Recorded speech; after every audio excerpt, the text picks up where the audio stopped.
Hello बच्चों, let's read this question. The question says, what challenges did center-state relations in India face before the 1990s? Why is power sharing between center and state more effective today?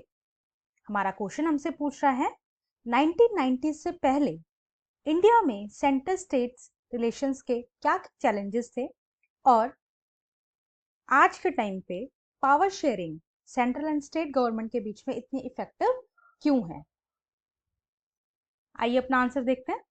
हमारे answer का की concept है, federalism is a system of government in which the power is divided between a central authority and various constituents units of the country. Federalism एक ऐसा government का system है जिसके अंदर जो पावर्स हैं वो डिवाइड करी जाती है सेंट्रल गवर्नमेंट के बीच में और कॉन्स्टिट्यूएंट्स यूनिट्स के बीच में, यानी स्टेट्स के बीच में। उसको हम फेडरलिज्म कहते हैं। तो अब देख लेते हैं कि क्या क्या चैलेंजेस थे सेंटर स्टेट रिलेशंस के बीच में।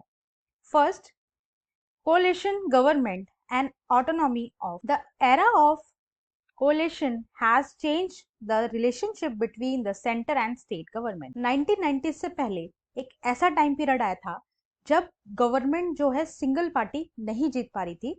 उस टाइम पे गवर्नमेंट्स को कोलेशन करना पड़ रहा था, यानी गठबंधन बनाना पड़ रहा था, जिस वजह से काफी ज्यादा चेंजेस देखने को मिले हैं सेंटर और स्टेट गवर्नमेंट्स के बीच में। Since no single party got a clear majority in Lok Sabha, the major national party had to enter into an alliance with many parties including several regional parties to form a government at the center.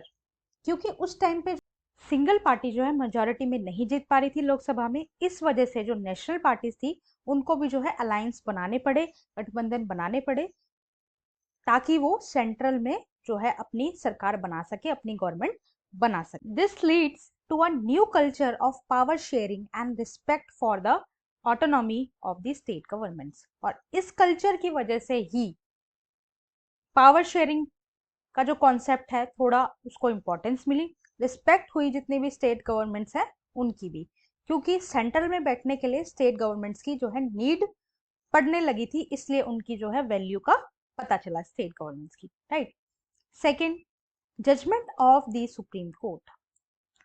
The Supreme Court of India has established strict guidelines for imposing President's supreme court of India ने president rule के regarding ऐसी guidelines जो है impose करी जिससे states में president rule लगाना इतना इजी नहीं रहा। With new guidelines it is very difficult for the central government to dismiss state governments in an arbitrary manner, जिस वजह से जो सेंट्रल गवर्नमेंट थी वो डिसमिस नहीं कर पा रही थी स्टेट गवर्नमेंट्स को। Thus, federal power sharing is more effective today than it was in early years after the constitution came into force. इस वजह से पावर शेयरिंग प्रोसीजर है, यानी जो हमारा फेडरल सिस्टम है वो काफी ज्यादा इफेक्टिव हो गया है, क्योंकि सुप्रीम कोर्ट की न्यू गाइडलाइंस आ गई हैं कि स्टेट्स के ऊपर जो है सेंट्रल मनचाहा व्यवहार नहीं कर सकती है, राइट। ऐसा पहले नहीं था। जब हमारा कॉन्स्टिट्यूशन बना काफी सालों तक जो है सेंट्रल गवर्नमेंट का डोमिनेंस देखने को मिला, right. I hope you understood. Thank you and best of luck.